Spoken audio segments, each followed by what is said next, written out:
와 1장 8절 9절 2절입니다. 구약성경 여호수아 1장 8절 9절 2절 말씀입니다.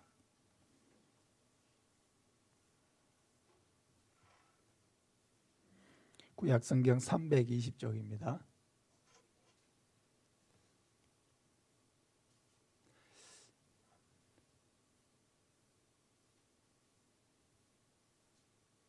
여호수아서 1장 8절 9절 2절입니다. 우리 한 목소리로 같이 읽겠습니다. 이 율법책을 내 입에서 떠나지 말게 하며 주야로 그것을 묵상하여 그 안에 기록된 대로 다 지켜 행하라. 그리하면 내 길이 평탄하게 될 것이며 내가 형통하리라. 내가 내게 명령한 것이 아니냐. 강하고 담대하라. 두려워하지 말며 놀라지 말라. 내가 어디로 가든지 내 하나님 여호와가 너와 함께 하느니라 하시니라. 아멘. 오직 하나님의 말씀을 붙들자 하는 제목으로 말씀을 전하겠습니다. 올해 우리 교회는 성경 읽기와 암송을 시작했습니다. 성경은 매일 몇 장이죠? 석 장, 주일에 5장. 그리고 성경 암송은 한 주일에 한 절입니다. 많지는 않지만 어떤 분에게는 물론 어렵게 느껴질 수 있습니다. 그러나 교회가 어떤 일을 할 때 무엇이든지 마음을 먹고 함께 하는 것이 중요합니다. 일단 내가 중간에 어떻게 되더라도 일단 하나님 앞에 순종하는 마음으로 함께 하는 것이 중요한 거예요. 교회가 하는 일은 다 우리의 유익을 위해서 하는 것입니다. 그리고 불가능한 것을 하자고 하는 것이 아니라 충분히 고민해서 모두가 할 수 있고 또 해야 하고 그런 일들을 해보자고 하는 것입니다. 아직 성경 읽기를 시작하지 않으신 분들은 이번 주라도 시작하시기를 바랍니다. 은혜 받는 일에 욕심을 내야 합니다. 은혜에서 혼자 소외되어서 혼자 신앙생활 하는 사람이 되어서는 안 됩니다. 교회에서 할 때 함께 하고 함께 마음을 내고 함께 순종해서 함께 해야지 함께 은혜를 또한 누리게 될 줄로 믿습니다. 암송 구절도 잘 보이는 곳에 꼭 붙여놓고 암송하려고 노력해 보시기를 바랍니다. 성도는 첫째도 말씀, 둘째도 말씀, 셋째도 말씀입니다. 성경은 우리의 신앙과 삶의 유일한 지침입니다. 그러므로 성도는 항상 말씀을 가까이 함을 통해서 신앙생활의 모든 영적인 유익을 누릴 수가 있게 되는 것입니다. 1517년에 루터는 종교개혁을 시작했습니다. 근데 알고 보면 종교개혁은 매우 단순한 이유에서 시작된 것입니다. 그것은 바로 올바른 성경 읽기에서 시작된 것입니다. 루터가 당시에 로마 가톨릭과 교황 레오 10세에 대항해서 비텐베르크 성당에 95개조 방방문을 써붙인 것이 종교개혁의 시작입니다. 루터는 무엇을 근거로 95개조의 방방문을 써붙였을까요? 성경입니다. 하나님의 말씀입니다. 하나님의 말씀을 보니 당시 교회의 잘못이 보였고 하나님의 원래의 말씀대로 돌아가야 한다고 선포하게 된 것입니다. 그래서 종교개혁자들은 오직 성경을 캐치프레이즈로 걸었습니다. 우리의 신앙과 삶의 유일한 근거는 교황이 아니라 바로 성경이라는 것입니다. 당시 교황 레오 10세는 로마에 있는 베드로 대성당을 짓기 위해서 면죄부를 대량 판매에 나섰습니다. 베드로 성당은 한마디로 거대한 예술 작품입니다. 이것을 짓기 위해서는 엄청난 돈이 드는 것이죠. 도미니크 수도사인 태첼 신부는 이 면죄부를 판매하면서 말했습니다. 단순히 면죄부를 산 사람의 죄뿐만 아니라 그의 부모, 친지의 영혼조차 면죄부를 산 돈이 금고에 떨어져 짤랑거리는 소리와 함께 연옥으로부터 튀어나온다고 했습니다. 우리는 연옥을 믿지 않습니다. 연옥은 천국에 가기 전에 죽은 사람이 천국이나 지옥에 가기 전에 중간에 머무는 곳을 연옥이라고 합니다. 우리는 연옥을 인정하지도 않고 믿지도 않지만 가톨릭에서는 연옥을 믿습니다. 그러니까 면죄부를 사기 위해서 돈을 내고 또 죽은 연옥에 가 있는 자기의 아버지, 친척, 누구를 위해서, 친구를 위해서 그들의 죄를 사하는 면죄부를 사기 위해서 돈을 헌금함에 넣을 때 그게 짤랑 떨어지는 순간 그들이 즉시 연옥에서 튀어나온다고 주장한 것입니다. 루터는 이에 대해서 조목조목 반박했습니다. 내용이 많지만 요약하면 이런 것입니다. 죄는 오직 하나님만 사면할 수 있다는 것입니다. 죄를 사하는 것은 살아있는 사람에 대한 것이지 이미 죽은 사람에 대해서는 효력을 미칠 수 없다는 것입니다. 참으로 회개한 성도라면 면죄부를 사는 것과 관계없이 하나님의 용서를 받았으므로 면죄부는 더 이상 필요하지 않다는 것입니다. 당시에 루터가 한 개인으로서 교황과 교회에 이런 대담한 반박문을 써붙인 것은 생명을 내놓고 그렇게 한 것입니다. 그만큼 교황의 권위와 권력은 대단한 것입니다. 그런데 루터는 무엇을 가지고 그렇게 담대하게 잘못을 지적했다고요? 바로 성경입니다. 하나님의 말씀입니다. 한마디로 루터는 그들이 성경에서 하나님이 가르쳐 주시는 말씀과 다른 말을 했기 때문에, 다른 것을 주장했기 때문에 그들의 잘못을 조목조목 지적한 것입니다. 그러므로 이 시대에도 누가 어떤 권위를 가지고 말할지라도 그 말이 성경이 가르치는 것과 다른 것을 주장하고 성경이 가르치지 않는 것, 다른 것을 요구한다고 하면은 그것은 잘못된 것이고 개혁되어야 하는 것입니다. 그만큼 성도에게 하나님의 말씀은 중요한 것이고 신앙생활에 성경보다 더 높은 권위에 있는 사람은 아무도 없는 것입니다. 우리는 정말 깊이 새겨야 할 것은 바로 종교개혁자들은 성경이 말씀하시는 대로 듣고자 했고 성경이 말씀하시고자 하는 대로 살고자 했습니다. 성경이 말씀하시는 대로 가르치는데 온 전력을 다했습니다. 우리는 바로 그 종교개혁자들의 후손입니다. 하나님의 말씀을 바로 알기 원했고 하나님의 말씀대로 사는 것이 최고의 삶이라고 여겼던 그들의 후손입니다. 우리 역시 무엇을 붙들어야 합니까? 말씀을 붙들어야 하는 것입니다. 오늘 본문은 하나님이 여호수아에게 주신 말씀입니다. 지금 여호수아는 어떤 상황에 놓여 있습니까? 그는 이제 모세를 이어서 이스라엘의 지도자가 되었습니다. 모세는 성경 인물 가운데서도 가장 탁월한 사람 중에 한 사람이고 위대한 지도자이고 선지자였습니다. 그런 위대한 선지자를 이어서 이스라엘의 지도자가 되었기 때문에 여호수아의 마음속에는 큰 부담감과 두려움이 있었습니다. 무엇보다도 여호수아에게 남겨진 숙제는 지금 가나안 땅을 정복하고 하나님이 아브라함과 이삭과 야곱에게 주시겠다고 약속하신 땅을 이스라엘로 하여금 차지하도록 해야 하는 군사 지도자의 역할을 해야 합니다.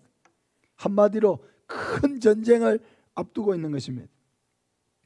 그런데 하나님이 여호수아에게 뭐라고 말씀하십니까?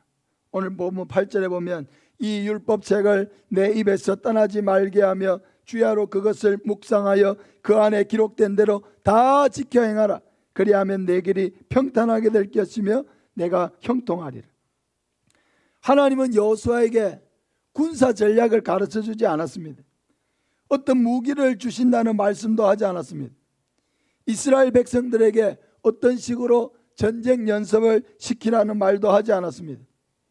하나님이 여호수아에게 하신 말씀은 단지 이 율법책을 내 입에서 떠나지 말게 하고 그것을 주야로 묵상하여 그 안에 기록된 대로 다 지켜 행하라는 것입니다. 이것을 잘하면 내 길이 평탄하게 될 것이고 내가 형통하리라고 말씀하신 것입니다. 한마디로 말씀을 잘 붙들면 그 후에는 내가 책임지겠다고 약속하시는 것입니다. 말씀을 붙드는 것이 최고의 무기이고 말씀을 붙드는 것이 승리의 전략이고 말씀을 붙드는 것이 전쟁 연습이라고 말씀하시는 것입니다. 사랑하는 여러분, 말씀을 가까이 하는 것이 어떻게 최고의 전쟁 무기가 될 수 있습니까? 말씀을 가까이 하는 것이 어떻게 승리 전략이 될 수가 있습니까? 그것은 말씀을 붙들 때 우리는 항상 하나님을 의지하게 되기 때문입니다. 오늘 9절 말씀에 보면은 내가 내게 명령한 것이 아니냐, 강하고 담대하라, 두려워하지 말며 놀라지 말라, 네가 어디로 가든지 내 하나님 여호와가 너와 함께하느니라고 말씀하고 있습니다. 하나님은 여호수아에게 말씀하셨습니다. 강하고 담대하라, 두려워하지 말며 놀라지 말라, 네가 어디로 가든지 내 하나님 여호와가 너와 함께하느니라. 내 하나님 여호와가 너와 함께하느니라. 내 하나님 여호와가 너와 함께하느니라. 이보다 더 중요한 약속은 없습니다. 왜냐하면 하나님이 온 세상의 통치자이고 주권자이시기 때문입니다. 하나님은 승리를 주시고자 하는 자에게 주실 수 있는 하나님이시기 때문입니다. 그러니 이제 여호수아가 해야 할 일이 있습니다. 그것은 바로 항상 함께 하시는 그 하나님을 뭐 해야 합니까? 의지해야 하는 것이죠. 하나님과 동행하는 사람이 되는 것입니다. 어떻게 해요? 하나님의 말씀을 붙드는 것을 통해서 하나님을 의지하는 것입니다. 이 말씀을 하시는 하나님의 마음속에 걱정이 있는 거예요. 그것은 우리가 하나님의 말씀을 버리고 자기의 생각, 자기의 경험, 세상의 분위기, 가치관에 따라서 살지 않을까? 하나님을 의지하지 않고 자기를 의지하다가 망하는 자가 되지 않을까? 이런 염려가 있는 거예요. 이스라엘이 지금 도무지 싸워서 이길 수 없는 전쟁에 나가는 것입니다. 이스라엘은요, 애굽에 살 때에 군사 연습을 한 것이 아닙니다. 그냥 건축물 만드는 노동으로 그렇게 징집되어서 일만 하다가 왔습니다. 무기를 만들어 본 적도 없습니다. 무기를 가지고 있지도 않습니다. 그들은 지금 도무지 싸워서 이길 수 없는 가나안의 족속들과 싸우려고 하는 것입니다. 그런데 하나님을 의지하지 않고 자기를 의지하고 가나안과 싸우다가 패하게 되지 않을까? 하나님이 걱정하시는 것이죠. 그래서 하나님은 이스라엘을 이끌 지도자인 여호수아에게 다른 것이 아니라 하나님의 말씀을 붙들고 하나님을 의지하라고 말씀하시는 것입니다. 사랑하는 여러분, 하나님은 신실하십니다. 하나님은 변함없으십니다. 하나님은 항상 그 자리에 계십니다. 어김없이 약속을 지키십니다. 문제는 바로 우리 자신입니다. 우리가 하나님을 찾지 않고, 우리가 하나님을 부르지 않고, 우리가 하나님을 의지하지 않고 문제를 해결하려고 하는 것이 문제입니다. 우리가 하나님의 말씀을 생명처럼 붙들지 않는 것이 문제입니다. 사랑하는 여러분, 그래서 말씀이 중요합니다. 보이지 않는 하나님을 어떻게 만나느냐고 묻는다면 그것은 바로 말씀을 통해서입니다. 보이지 않는 하나님을 어떻게 알 수 있고 보이지 아니하시는 그 하나님을 어떻게 의지할 수 있느냐? 그것은 바로 말씀을 통했습니다. 시편 1편은 우리가 너무 잘 아는 말씀입니다. 우리 같이 한번 읽겠습니다. 시편 1편 말씀 시작. 복 있는 사람은 악인들의 꾀를 따르지 아니하며 죄인들의 길에 서지 아니하며 오만한 자들의 자리에 앉지 아니하고 오직 여호와의 율법을 즐거워하여 그 율법을 주야로 묵상하는도다. 그는 시냇가에 심은 나무가 철을 따라 열매를 맺으며 그 잎사귀가 마르지 아니함 같으니 그가 하는 모든 일이 다 형통하리로다. 악인들은 그렇지 아니하며 오직 바람에 나는 겨와 같도다. 그러므로 악인들은 심판을 견디지 못하며 죄인들이 의인들의 모임에 들지 못하리로다. 무릇 의인들의 길은 여호와께서 인정하시나 악인들의 길은 망하리로다. 아멘. 복 있는 사람이 될 수 있었던 비결이 무엇입니까? 그것은 오직 여호와의 율법을 즐거워하여 그 율법을 주야로 묵상한 데 있습니다. 하나님의 말씀을 가까이 하고 묵상하니까 하나님을 알게 됩니다. 하나님의 뜻을 알게 됩니다. 하나님이 무엇을 원하시고 무엇을 미워하시는지를 알게 됩니다. 결국 하나님을 의지하게 됩니다. 그러니 이 사람은 어떻게 할 수 있었습니까? 자기를 파멸의 길로 인도하는 악인들의 꾀를 따라가지 않을 수 있었습니다. 죄인들의 길에 서지 않을 수 있었습니다. 오만한 자들의 자리에 앉지 않을 수 있었습니다. 한마디로 악한 것을 거부할 수 있는 거룩한 능력이 그의 마음속에 있었다는 것입니다. 하나님의 말씀을 가까이 하면 성령님이 그 말씀을 깨닫게 하십니다. 하나님을 느끼게 하십니다. 하나님의 마음을 알게 하십니다. 하나님의 뜻을 행하도록 역사하십니다. 죄를 멀리하게 하십니다. 하나님과 죄는 함께 설 수 없고 함께 갈 수가 없기 때문입니다. 사랑하는 여러분, 이 세상은 죄악으로 가득 차 있습니다. 속임과 거짓으로 가득 차 있습니다. 죄악이 난무한 세상에서 우리가 죄를 멀리하고 죄를 이길 수 있는 방법은 하나밖에 없습니다. 하나님의 말씀을 가까이 하면서 하나님의 임재 속에서 사는 것입니다. 하나님의 말씀이 우리 안에 충만해서 하나님이 미워하시는 일을 하지 않는 것입니다. 거짓을 미워하고 죄악을 미워하고 악을 미워하는 것입니다. 거룩한 열망을 가지고 하나님의 뜻을 행하는 것입니다. 이 사람이 가는 길은 시냇가에 심겨진 나무와 같아서 가뭄이 오고 어려움이 와도 잎이 마르지 아니하고 때를 따라 열매를 맺고 하는 모든 일에 하나님이 형통함을 더하여 주시는 것입니다. 그러므로 하나님은 우리가 하나님으로 말미암아 행복하고 하나님의 백성으로서 하나님과 동행하는 특권을 누리고 하나님의 백성답게 거룩한 삶을 살게 하고 하나님의 뜻을 이루어드리는 백성이 되게 하시려고 시종일관 하나님이 강조하시는 것은 말씀 중심의 삶입니다. 따라합시다. 말씀 중심의 삶을 살자. 그럼 우리가 하나님의 말씀을 가까이 하고 붙들 때 어떤 복을 누리게 됩니까? 첫째, 우리는 하나님을 경외하는 것을 배울 수가 있습니다. 신명기 17장 18절에 그가 왕위에 오르거든 이 율법서의 등사본을 레위 사람 제사장 앞에서 책에 기록하여 평생에 자기 옆에 두고 읽어 그의 하나님 여호와 경외하기를 배우며 이 율법의 모든 말과 이 규례를 지켜 행할 것이라고 말씀하고 있습니다. 이 말씀은 하나님이 이스라엘 백성들이 가나안 땅에 들어가서 자기들을 위하여 왕을 세울 때에 왕이 지켜야 할 말씀을 가르쳐 주신 것입니다. 뭐라고요? 평생에 자기 옆에 그 하나님의 말씀을, 지금은 인쇄물이 있지만 그때는 어떻게 해야 돼요? 말씀이 원본이 있으면 복사를 해야 되는 것이죠.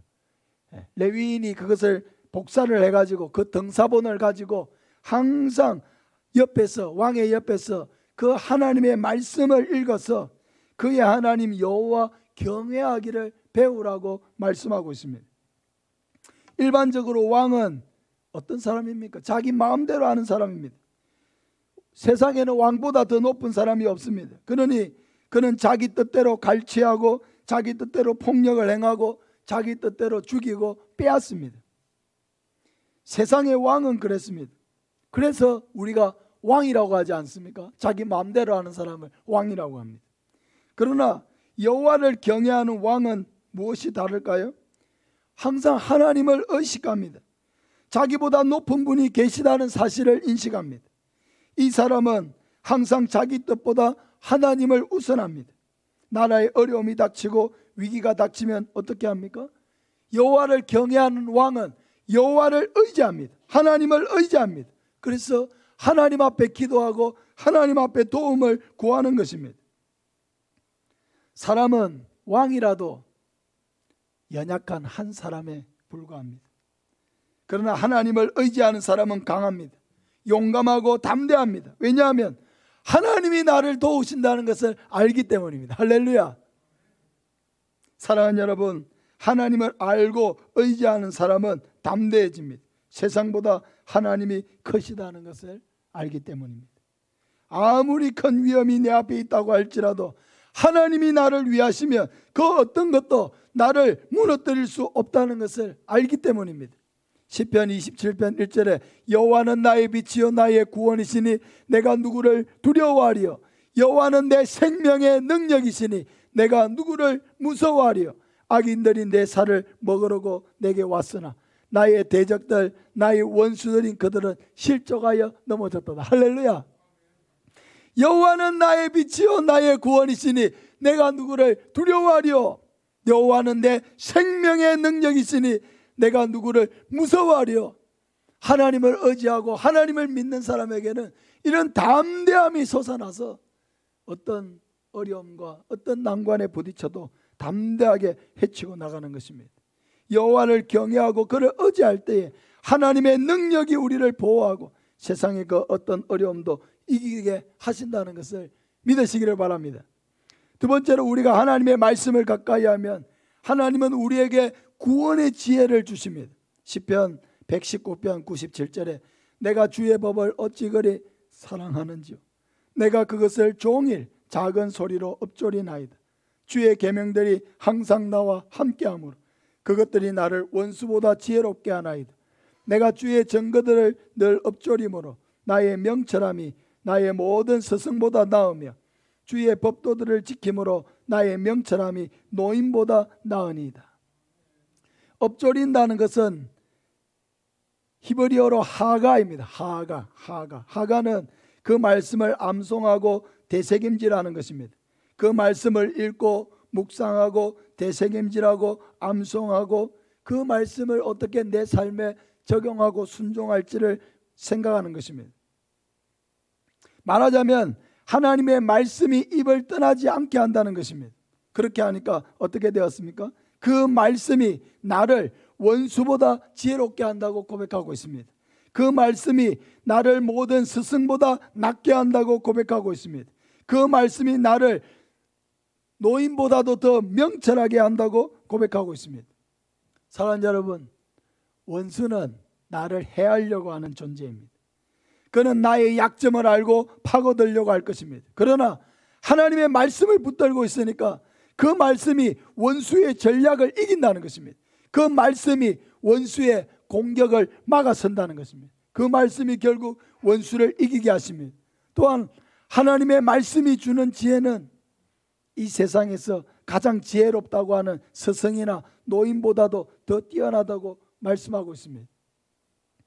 일반적으로 스승이라고 하는 것은, 세상에 스승이 된다는 것은 많이 배운 사람입니다. 많은 것을 알고 다른 사람을 가르칠 수 있는 사람입니다.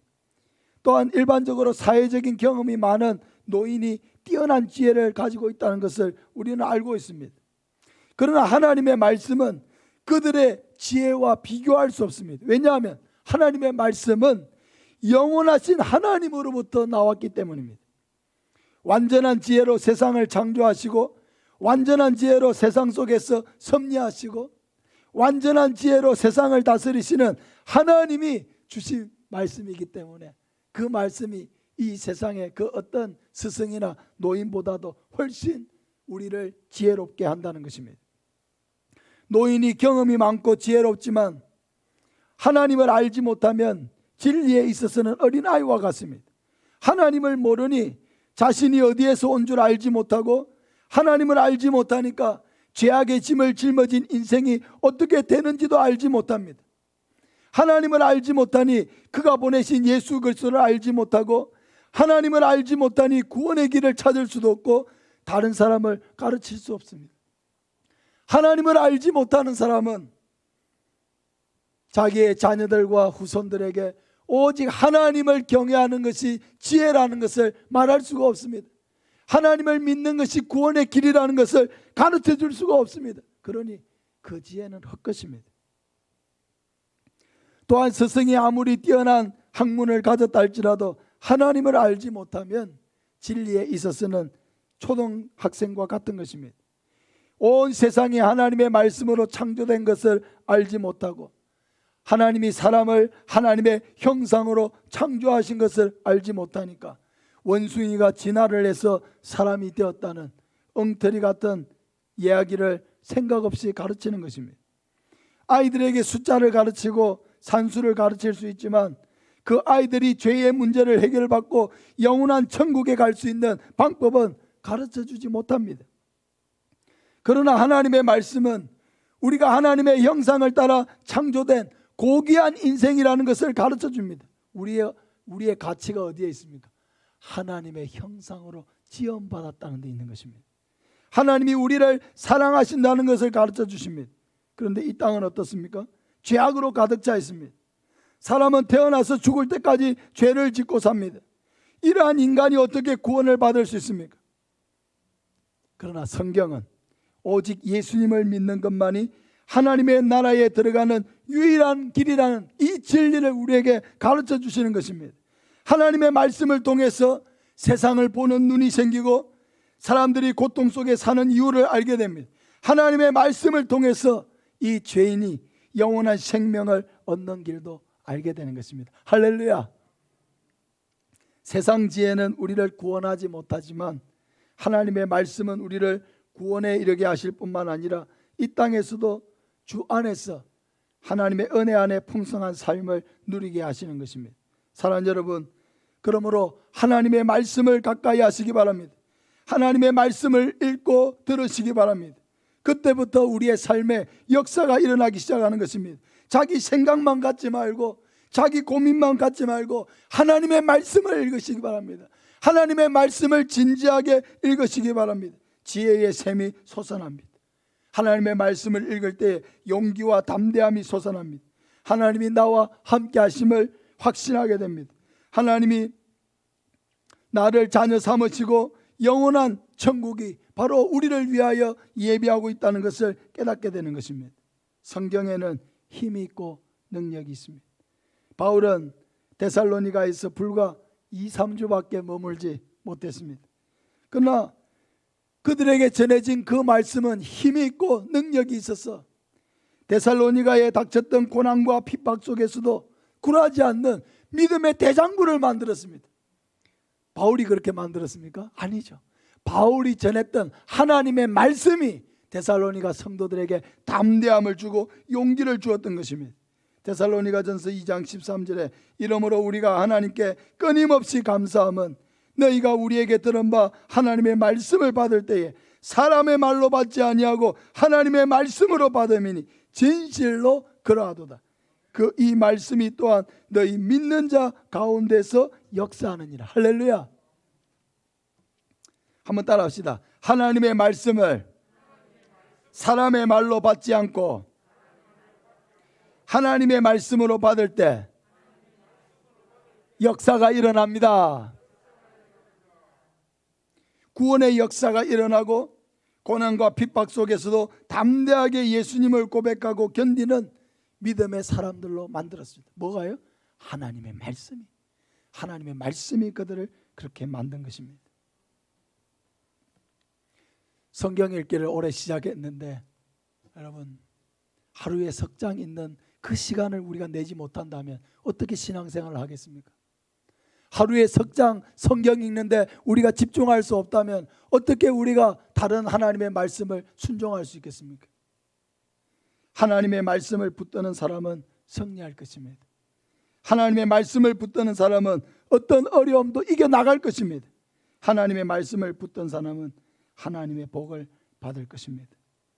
항상 하나님의 말씀을 가까이 하고 붙들고 의지하며 살아가는 저와 여러분 되시기를 예수님의 이름으로 축복합니다.